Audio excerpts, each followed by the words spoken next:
Hello students, welcome to our channel Vichar box. और जो आज का हमारा टॉपिक रहेगा वह बहुत इंटरेस्टिंग टॉपिक है, दैट इज़ म्यूचुअल फंड्स।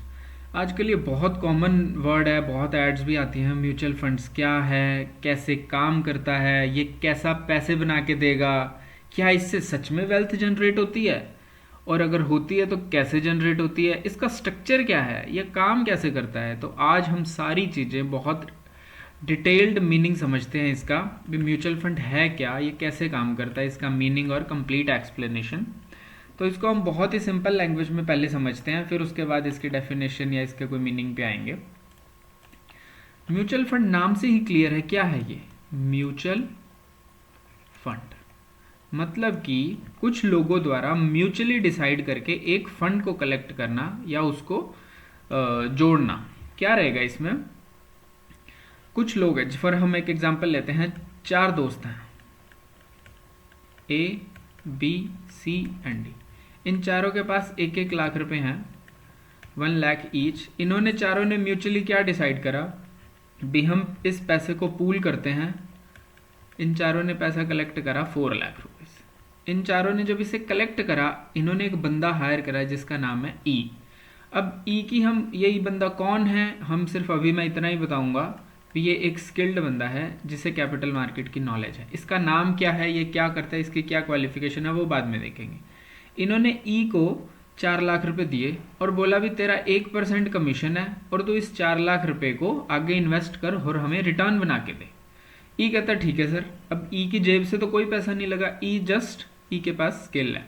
वो क्या करेगा, इनसे 4 लाख रुपए पकड़ेगा और कैपिटल मार्केट में इसे इन्वेस्ट करेगा। कैपिटल मार्केट में आप मानो भी उसने रिलायंस में इन्वेस्ट करा, इन्फोसिस में करा and etcetera, there are so many shares.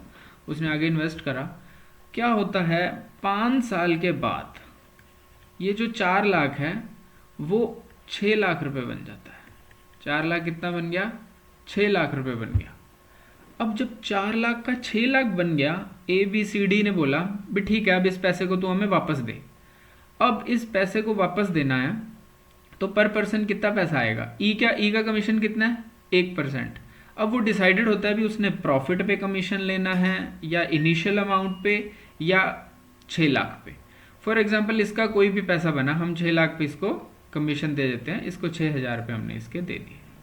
ई ने अपने 6,000 लिए और 5,94,000 रुपीज़ उसने ए बी सी डी को वापस कर दिए। ए बी सी डी क्या करेंगे, 5,94,000 को अपने 4 हिस्सों में बांट लेंगे। तो पर पर्सन ए को पैसे आए 1,48,500। इसी हिसाब से ए बी सी डी ने पैसा, इन्होंने इन्वेस्ट करा था 1 लाख, इनको बना कितना 1,48,500। वहीं जो ई था, ई का खुद का पैसा बिल्कुल नहीं था, बस उसके पास स्किल थी और उसने भी 6,000 रुपये बना लिए। इसी तरह क्या होता है, ए बी सी डी ने अपनी वेल्थ क्रिएट करी, ई ने भी अपना कमीशन या प्रॉफिट जनरेट करा और म्यूचुअल फंड में सारे विन विन सिचुएशन में निकल गए। तो इसी तरह से म्यूचुअल फंड काम करता है। अब हम इसकी एक डिटेल्ड मीनिंग देख लेते हैं क्या है, जिससे और क्लियर हो जाए।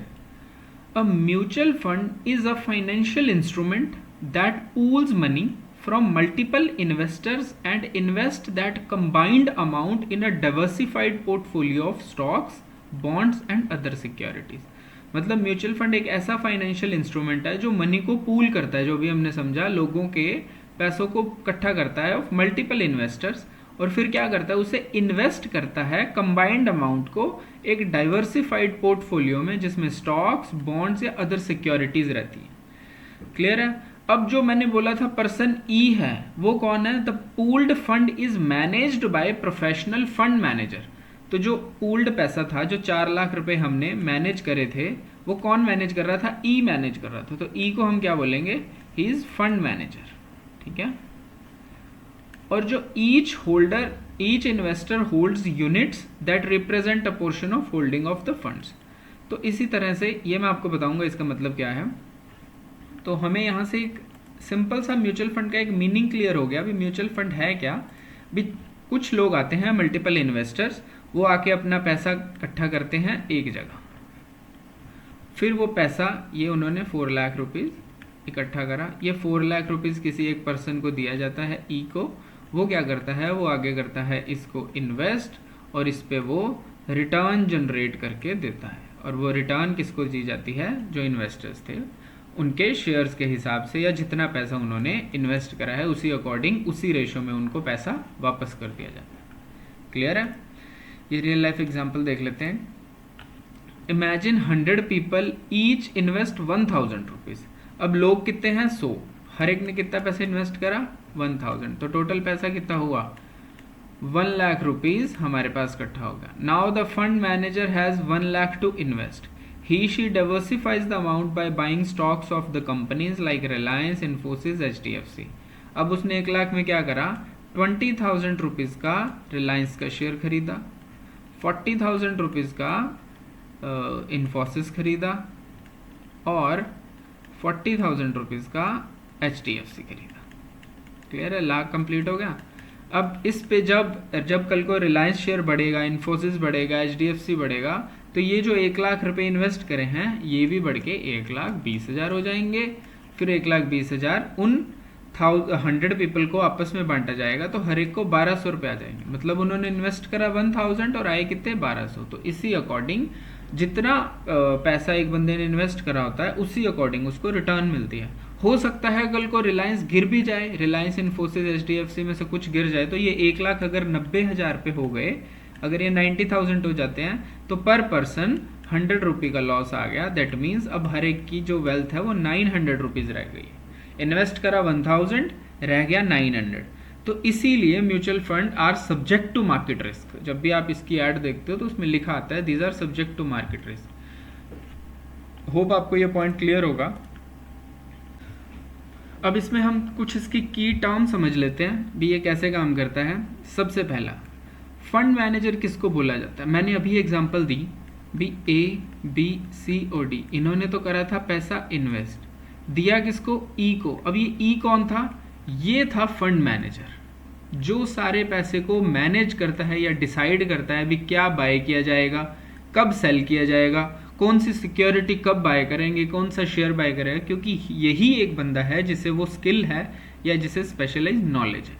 तो the expert who manage the pool money decide what to buy and what to sell, when to buy and when to sell, यही बंदा वो सब डिसाइड करेगा। नेक्स्ट जो है इसमें नेक्स्ट आता है एसेट मैनेजमेंट कंपनी। अब ये एसेट मैनेजमेंट कंपनी है क्या? अभी हम जब रियल वर्ल्ड में जाते हैं तो ऐसा कोई बंदा नहीं है हम जिस पे भरोसा करके 4 लाख रुपए उसको दे दें भी हाँ तू हमारा फंड मैनेजर बन जा और तू काम करना शुरू कर दे। हमें कोई ना कोई एक कंपनी चाहिए जिस पे हमें भरोसा हो और वो सेबी द्वारा रजिस्टर्ड कंपनी हो। तो क्या करते हैं, जैसे डिफरेंट जैसे SBI ये बैंक है, जैसे HDFC बैंक है, और ऐसी डिफरेंट बहुत तरह की कंपनीज है जो क्या करती हैं, ये हमें फैसिलिटी देती हैं भी हमारे पास फंड मैनेजर्स हैं, हमारे पास स्पेशलाइज्ड नॉलेज है, हमारे पास फंड मैनेजर्स हैं, आप पैसा हमें दो, हम आपके पैसे को ग्रो करके आपको वापस करेंगे। तो इस तरह से हमें इस फंड मैनेजर को ढूंढने की जरूरत नहीं है, हम एक ट्रस्ट वर्दी कंपनी को पास जाते हैं, हम उसे पूछते हैं भी क्या आपके पास फंड मैनेजर है? वो कहेगा है, तो ठीक है आप हमसे पैसा लो, इसे मैनेज करो और हमारा जो पैसा है उसे ग्रो करके हमें दो। इन कंपनीज को एसेट मैनेजमेंट कंपनी बोला जाता है। जो हमारा जो पैसा है हमने उनको पैसा दिया, हमने हमारी एसेट उनको दे दी, तो हमारी एसेट को वो मैनेज करेंगे, अपना फंड मैनेजर बिठाएंगे, इसीलिए उनको एसेट मैनेजमेंट कंपनी बोला जाता है। तो इसका मतलब रहा the company that offers and manages various mutual fund schemes. जो different company mutual fund schemes लेके आते हैं, बोले भी SBI 4 तरह के म्यूचुअल फंड लॉन्च कर रहा है। अब म्यूचुअल फंड लॉन्च कर रहा है मतलब SBI एसेट मैनेजमेंट कंपनी है, उसने 4 तरह के म्यूचुअल फंड्स लॉन्च किए डिफरेंट टाइप्स के, और कहता है भी आओ हमारे म्यूचुअल फंड में आप पैसा डालो, हम इस म्यूचुअल फंड को आगे आपके पैसे को इन्वेस्ट करेंगे और आपको पैसा ग्रो करके देंगे। क्लियर है? इस तरह से हम बात कर सकते हैं SBI कंपनी है, ICICI है, HDFC है, मोतीलाल ओसवाल है, तो ये सब एसेट मैनेजमेंट कंपनी है। ठीक है, नेक्स्ट समझते हैं। तो जो नेक्स्ट है वो है नेट एसेट वैल्यू। अब नेट एसेट वैल्यू क्या है, पहले इसके यहाँ देखते हैं मीनिंग क्या है। The per unit market value of funds holding, जो भी फंड्स की होल्डिंग है उसकी पर यूनिट मार्केट वैल्यू जो रहेगी उसे NAV बोलते हैं। बट ये पर यूनिट वैल्यू क्या है, ये फंड्स होल्डिंग क्या है, इसको हम सिंपल बात करते हैं। जैसे एक फंड है, SBI ने एक फंड लॉन्च करा कुछ भी, वो कहता है भी हमें सिर्फ इस फंड में एक ही शेयर खरीदना है रिलायंस का, दैट इज 1500। वो कहता है हम सारा का सारा पैसा, हम एक तो 1500 रुपये ही टोटल कलेक्ट करेंगे। मैं बहुत छोटी एग्जांपल दे रहा हूँ। वो कहता है भी हमें सिर्फ 1500 रुपये ही कलेक्ट करने हैं और हम इससे रिलायंस का एक ही शेयर खरीदेंगे। फॉर एग्जाम्पल रिलायंस का शेयर है 1500 का, बट यहाँ पे बंदा आया एक, वो कहता है जी मेरे पास तो सिर्फ 50 रुपये हैं, बट वो इन्वेस्ट रिलायंस में ही करना चाहता है। और एक और आया, वो कहता है मेरे पास तो सिर्फ 100 ही रुपये हैं, बट मैं इन्वेस्ट रिलायंस में ही करना चाहता हूँ। तो ये म्यूचुअल फंड क्या कहेगा, ये कहेगा ठीक है मैंने तो एक ही शेयर खरीदना है, बट मैं इस 1500 की डिफरेंट 50 रुपये के हिसाब से यूनिट्स बना देता हूँ। तो इसने क्या करा, 1500 बटा 50, टोटल 30 यूनिट्स बना दी।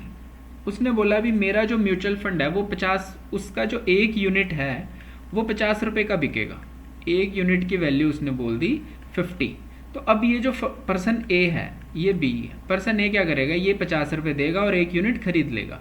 तो ए के पास एक यूनिट आ गई। इसी तरह से जो बी है वो 100 रुपये दे के 2 यूनिट खरीद लेगा।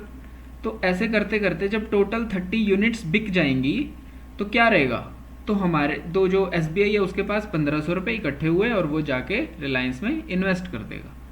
तो ये जो एक यूनिट बिक रही है 50 रुपीज़ की, क्या हुआ, तो इस एक यूनिट की जो वैल्यू है 50 rupees, that is NAV, net asset value. कल को जब ये शेयर 1500 वाला 3000 हो जाएगा, अगर 1500 वाला शेयर 3000 हुआ तो इसकी यूनिट्स कितनी बिकी थी, 30। तो 3000 upon 30, that means 100 rupee per unit हो गया। 100 रुपी पर यूनिट। तो अगर 100 रुपी पर यूनिट हो गया, पहले यूनिट का प्राइस 50 था, अब यूनिट का प्राइस 100 हो गया। तो इसी तरह से ये यूनिट्स पे चलता है। जैसे जो कंपनी है उसका शेयर का प्राइस रहता है, तो शेयर उसकी एक यूनिट है, उसी तरह से म्यूचुअल फंड की जो एक यूनिट का जो प्राइस रहता है उसे NAV बोला जाता है। होप आपको ये क्लियर होगा। इसका जो प्रॉपर डेफिनेशन वो यहाँ आती है। वैसे तो ये चेंजेस डेली, बिकॉज जब आपका पैसा इन्वेस्टेड है वो कम ज़्यादा हो रहा है तो आपकी NAV भी चेंज हो रही है। तो इसे कैलकुलेट कैसे करते हैं, total value of asset minus liabilities upon total number of units. भी टोटल वैल्यू ऑफ एसेट, मेरी जो एसेट है मैंने अभी बोला वो 1500 की थी, ठीक है, वो बढ़ के हो गई मार्केट के अंदर 3000 की। और कोई लायबिलिटी थी, हम मानते हैं कोई लायबिलिटी इस टाइम नहीं है, तो 0 upon total number of units कितने थे, 30 यूनिट्स थे।